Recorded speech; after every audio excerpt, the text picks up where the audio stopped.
Salam sahabat laut. Kali ini saya akan memperlihatkan persiapan dari kamera saya dari kelas pocket sampai DSLR, di mana semua ini menjadi daya dukung kita, daya dukung kami dalam hal membuat foto-foto dan video-video cantik yang ada dan dapat dilihat kelak di Bang Berry Channel, ya. Jadi kalau kami berpetualang atau akan membuat video dokumentasi di bawah laut, nah ini semua yang akan kami siapkan seperti di kelas pocket ataupun di kelas DSLR, ya. Jadi kalau DSLR kami akan menggunakan kamera Canon juga, yaitu G16, dan kalau itu kami menggunakan kamera DSLR di kelas 400D dan 800D, ya. Nah, apa aja sih kalau kelengkapannya yang biasa dibawa untuk melakukan pembuatan film di underwater? Yang utama, yang pasti adalah kamera tadi, ya. Dan yang kedua adalah ruang kedap. Nah, ini, ya, ruang kedap, ataupun housing underwater, di mana ruang kedap ini adanya o-ring untuk tidak masuknya air, ya. Ini o-ringnya nih, ya. Jadi ini housing untuk kamera G16 pocket underwater, dan ini untuk housing underwater di kelas DSLR. Jadi memang agak besar kalau di DSLR dan cukup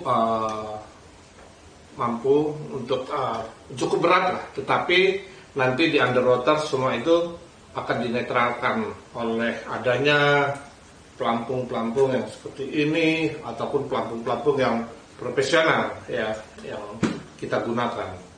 Yang pasti setelah kita tahu bahwa akan menggunakan housing ini, meletakkan kamera ini di dalamnya, ya, seperti ini, pocket ini, ya, ini, nah, ya, tuh, ya, kita tutup. Nah, ini kamera yang tadinya tidak kedap air, dengan adanya housing ini menjadi kedap air. Itu cara kerjanya kamera underwater untuk melaksanakan pembuatan dokumentasi video ataupun foto. Yang pasti lensa-lensa tambahan ataupun lensa-lensa yang punya karakter khusus seperti lensa lebar, lensa makro, dan lensa wide. Nah, di sini akan saya perlihatkan di pocket, ya. Kita lihat. Nah, ini adalah lensa lebar, tuh, ya. Dia ada lensa lebar, sama halnya seperti di DSLR juga. Nih, ya. Dia ada lensa lebarnya. Oke? Nah, jadi kalau kita mau ambil video atau foto landscape, pemandangan yang begitu indah dengan terumbu karang serta ikan-ikan yang ada, ataupun ikan-ikan besar seperti ikan manta nanti atau suling barakuda, nah, kita gunakan lensa-lensa lebar seperti ini. Jadi jangan takut bahwa kita akan kehilangan momen. Dengan adanya lensa lebar, kita bisa mengambil landscape yang begitu bagus di underwater dan begitu banyak ikan-ikan di dalam terumbu karangnya, ya. Jadi dengan lensa lebar ini kita bisa menghasilkan pemandangan yang sangat luas dan sangat cantik ikan-ikan yang ada di dalamnya. Juga di dalam pendokumentasian hewan-hewan besar tadi kita pakai lensa lebar tadi, ya. Tetapi jikalau kita melihat dan ingin mendokumentasikan hewan-hewan kecil atau makro, kita di dalam ini bisa memakai lensa makro, nih, ya, lensa makro ataupun ini port makro, ya. Kalau di DSLR kita pakai port makro, Dan lensa makronya ini ya, nih makro 100 ya. Jadi kita bisa mendokumentasikan hewan-hewan kecil dengan jarak yang cukup jauh ataupun dengan jarak yang cukup dekat ya, seperti ini pakainya. Nah, adakah juga banyak pertanyaan bahwa lensa makro ada nggak sih wide makro? Nah, kita juga ada yang namanya lensa wide makro nih. Nih, dia makro wide ya, 16 mili. Jadi juga ada makro, dan di kelas pocket kita bisa kita tukar-tukar lensa di underwater.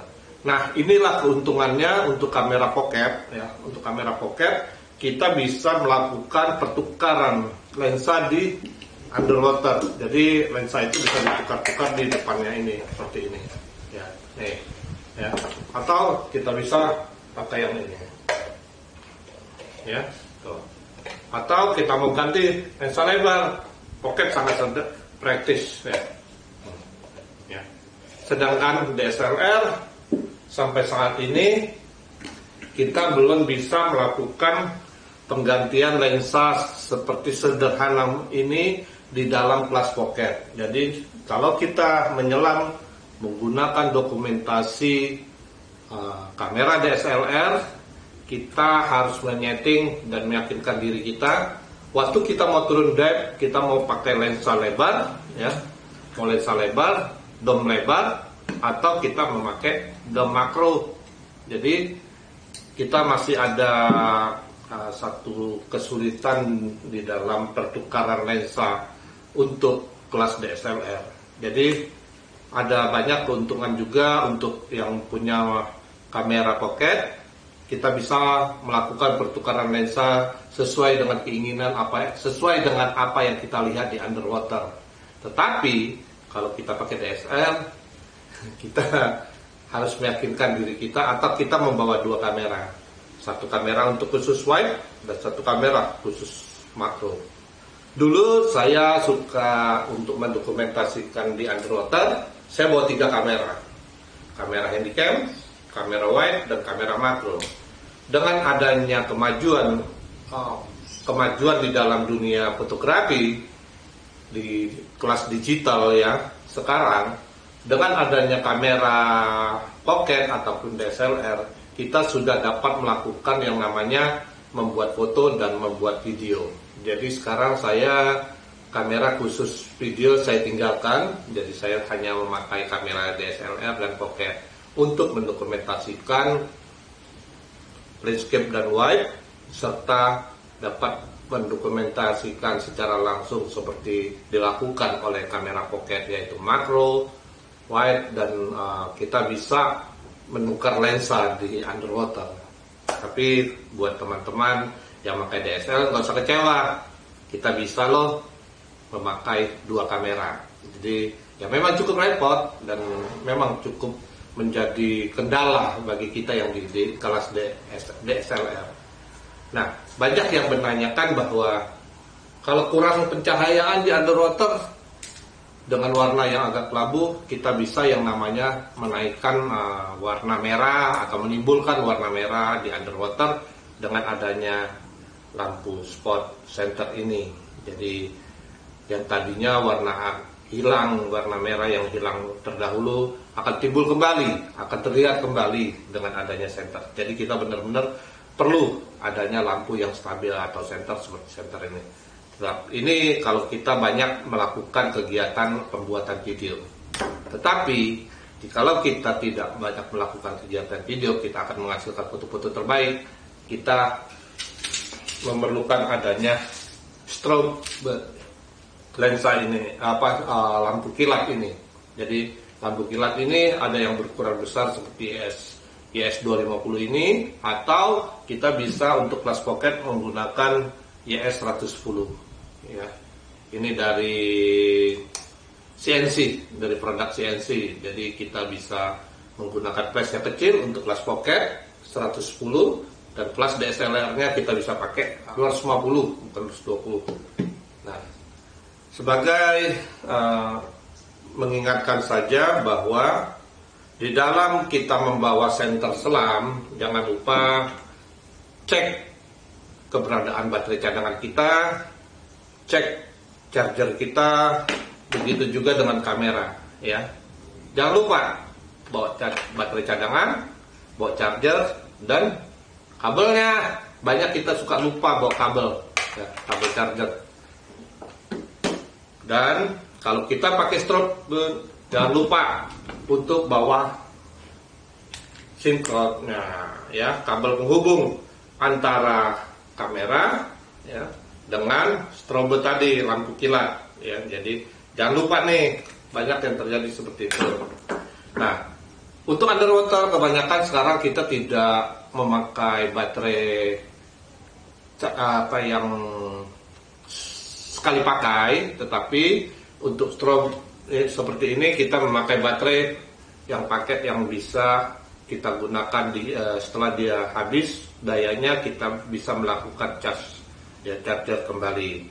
Jadi ini kita bisa pemakaian ulang ya, setelah pakai kita bisa cas kembali untuk mengisi dayanya ya, nih untuk strobe.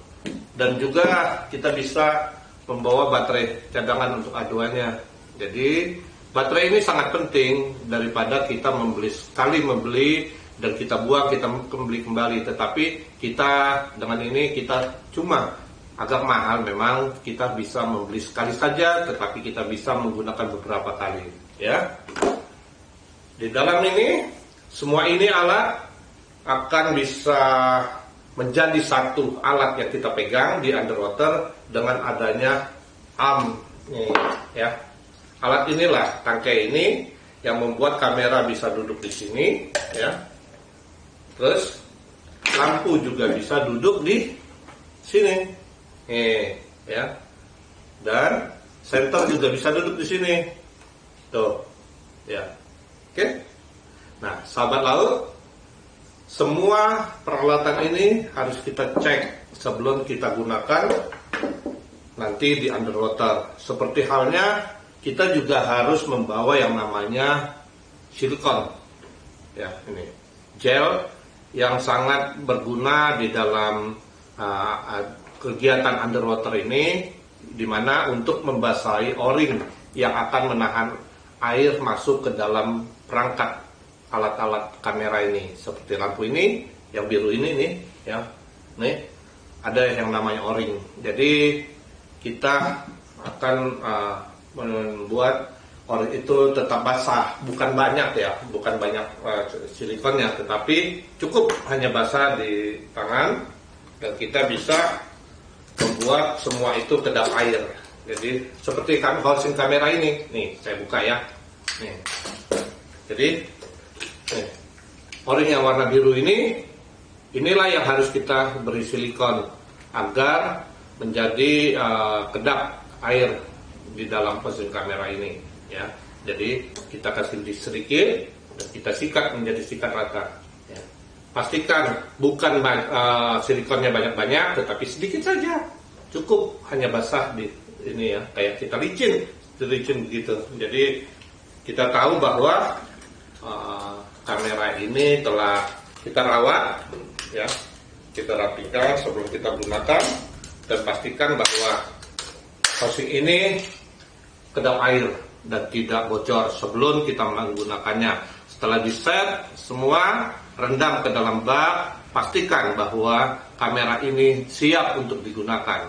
Jadi kita akan bahas yang lain-lainnya. Yang pasti buat teman-teman, cek semua perlengkapannya dari kamera, lensa, baterai cadangan dan chargernya, housingnya, dan lensa ya, dompotnya, lensa di depan DSLR ini, makro ataupun lensa wide ya, dan lampu sebagai penerangan, serta strobe sebagai lampu kilat, baterai sebagai cadangan daya yang ada ya, dan terakhir adalah arm dan ya tiang-tiangnya biar lampu kamera ataupun lampu kilat dapat duduk dalam satu posisi yang sama yaitu. Nah, ini kupu-kupu ya, swivelnya, di mana lampu-lampu ini bisa diposisikan kiri dan kanan atau di mana. Nanti kita bisa lihat waktu penggunaan kamera di underwater. Nanti kita lihat ya di film selanjutnya bahwa semua ini dalam keadaan yang sudah terpasang dengan satu diangkat seperti ini menjadi satu set yang terpasang manis, duduk, dan bisa digunakan sebagaimana mestinya. Nanti kita set ya. Oke? Baik, salam sahabat laut. Sampai jumpa. Sampai kita melihat dokumentasi foto dan video di underwater. Salam underwater, salam sahabat laut. Jangan lupa subscribe dan share, like channel Bang Berry Channel. Dah.